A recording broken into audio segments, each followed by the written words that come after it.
Bonjour à tous, nouveau quintet flash ce vendredi, direction Enghien, à l'occasion du prix de Sanary-sur-Mer.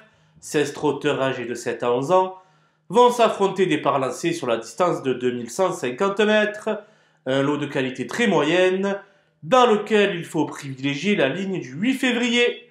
Et on voit ça tout de suite avec mon analyse.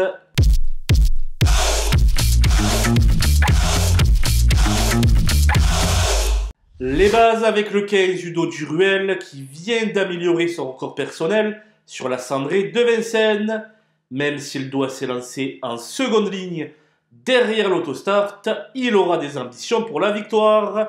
Le 4 Grand Canyon a réussi son meeting hivernal, comme l'attestent ses deux plus récentes places, dans des lots plutôt bien composés. Bien garé derrière la voiture, il ne devrait pas sortir du podium. Le 3 Hamilton Duham est un véritable métronome et fut le dauphin du dos du Ruel le 8 février dernier. Sans aucun doute, il fait office de solide point d'appui. Les opposants avec le 9 Goldorak, auteur d'une plaisante fin de course, il y a 6 jours à Vincennes, il n'a pas pris dur et la longue ligne droite d'Enghien devrait sacrément l'avantager.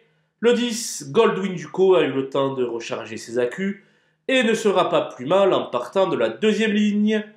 Je la crois capable de s'illustrer dès sa rentrée. Le 7, Easy Atou vient de signer son meilleur chrono sur les 2100 mètres de Vincennes.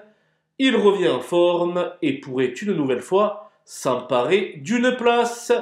Le 2, Fidel Madric a du mal à répéter ses meilleures valeurs mais totalise 60% de réussite avec Louis Baudouin au sulky.